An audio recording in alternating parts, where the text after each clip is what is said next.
Surgery त्या माणसाला केली, डॉक्टर नीतू मांडके यांनी. तो माणूस मुंबईला जे हॉस्पिटल मध्ये आला, एका माणसाचं हार्टचं ऑपरेशन केलं त्यांनी. सोबत 40 डॉक्टर होते. कोणते? हार्ट स्पेशलिस्ट 40 डॉक्टर होते.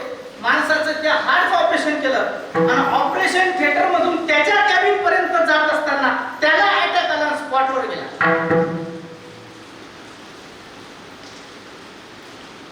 ही त्याची शक्ती.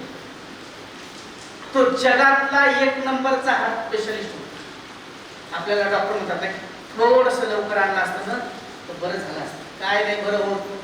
माऊली म्हणतात, जे मरण आलेला पाहिजे ते औषध न करे. ज्यावेळेस तुमचं मरण आलं ना, तिथं औषध काहीच करत नाही, नाही तर डॉक्टर मेलेच नसते. तुमच्या डॉक्टर तर आले असते ना.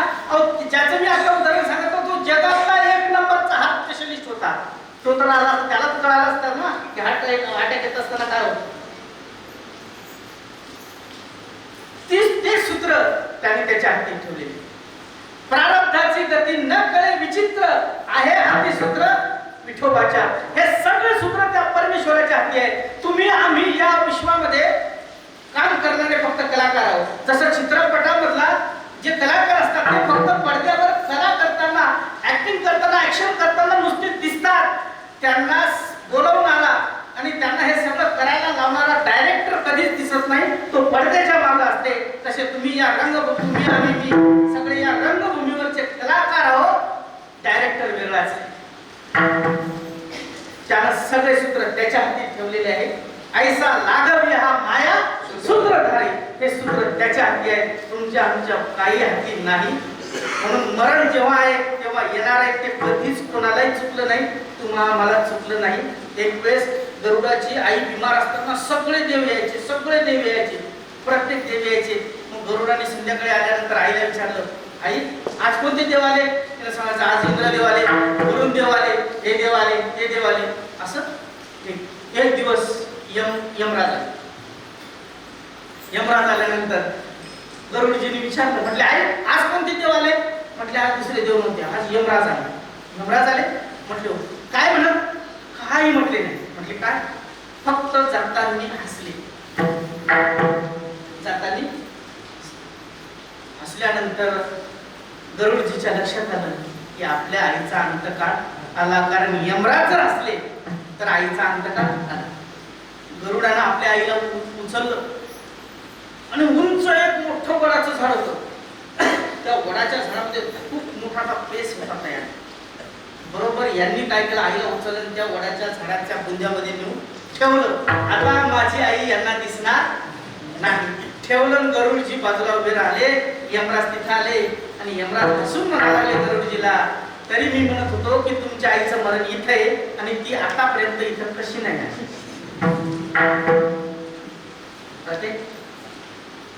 जेव्हा ज्याचं मरण जिथं आहे, ज्या दिवशी आहे ते ठरलेलं आहे. तुमच्या आमच्या हाती काहीच नाही. तुमच्या आमच्या हाती फक्त एवढंच आहे, आयुष्यामध्ये आपण येताना रिकामे सर्व जाताना रिकामं जाणार आहे. पण आयुष्यामध्ये आपण काय केलं? कबीरदास म्हटले, जब तुम पैदा हुए, जब तुम पैदा हुए, जग हसे तुम रोवे, ऐसी करनी कर चले तुम हसे जग रोवे. तुमच्याजवळ किती प्रॉपर्टी याला महत्व नाही. तुम्ही गेल्यानंतर तुम्ही गेले हे किती लोकांना माहीत झाल्यानंतर किती लोकांच्या डोळ्यामध्ये अश्रू येतात यावर तुमचं जीवन आहे.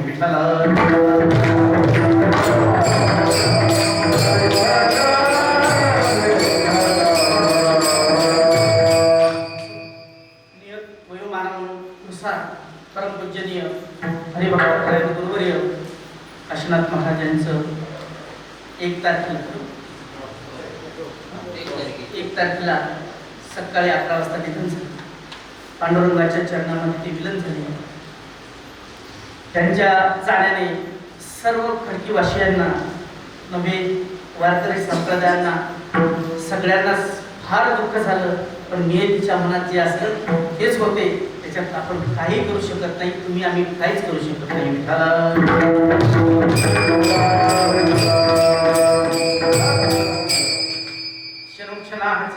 करावा विचार अर्धा घंटा झाला. 9:30 वाजले. मला त्यांनी सांगितलं की 10 वाजताच्या पुढे जाऊ 10 वाजता, कारण मला बरोबर बेलवर चालायची सवय आहे.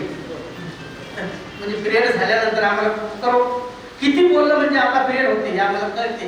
बेलवर चालायची सवय असल्यामुळे आम्ही मी चालते ना विठाला विठाला.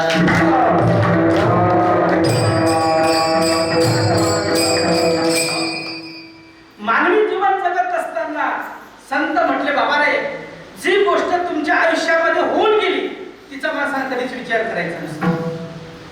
गेले होऊन न चले आता काय, जी गोष्ट आयुष्यात तुमच्या होऊन गेली ना तिचा विचार करू नका.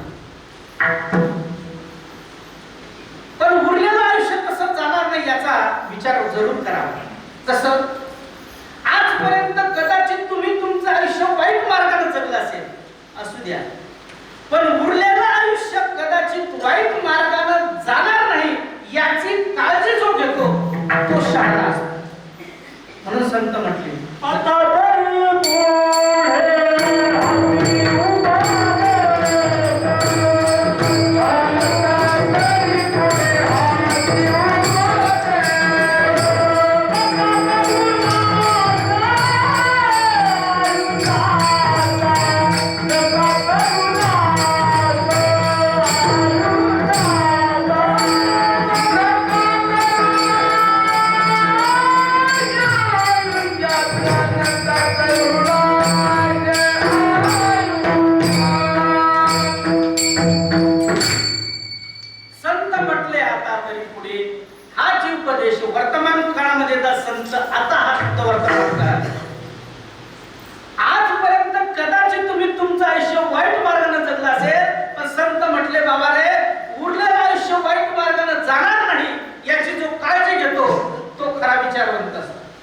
आपल्याला अर्ध्या घंट्यात फक्त विचार शब्दाचा विचार करायचा, जास्त पुढे जायचं नाही, विचाराचाच विचार करायचा.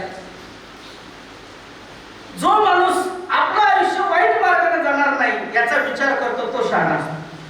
पण संतांनी तुम्हाला मलाच का आग्रह केला, विचार करा विचार करा विचार करा. संत दुसऱ्यांना नाही म्हटले, प्राण्याला म्हटले का संत विचार करा का? कारण प्राणी विचार करत नाही. पशु काय पाप पुण्य जाणत, पशु पाप पुण्य नाही जाणत. मला सांगा, तुम्ही 2 किलोमीटरवरून डोक्यावर भर आणला गवताचा बैलासाठी, आणल्यानंतर पोटाला बैलाला एक पेंडी टाकली. जोपर्यंत भूक आहे तोपर्यंत बैल चारा खाते, आणि ज्यावेळेस त्याची भूक संपली तो चारा पायाखाली घेते, तुडवते आणि त्याच्यावर बसते. बरोबर आहे? मालकानं आणलेला चारा 2 किलोमीटरवरून आणलेला आहे. या मालकाच्या कष्टाची जाण बैलाला आहे. शेतकऱ्याच्या कष्टाची जाण कोणाला नसते?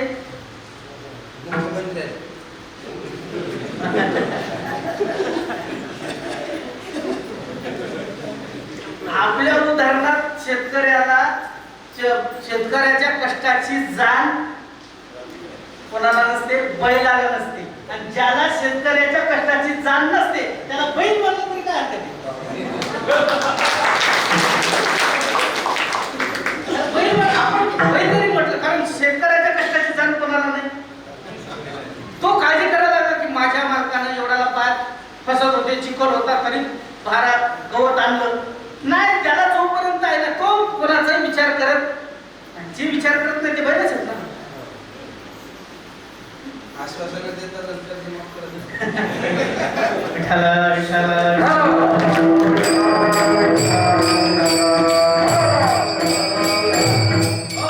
पशु काय पाप पुण्य जाण्यात पशु विचार करणार नाही.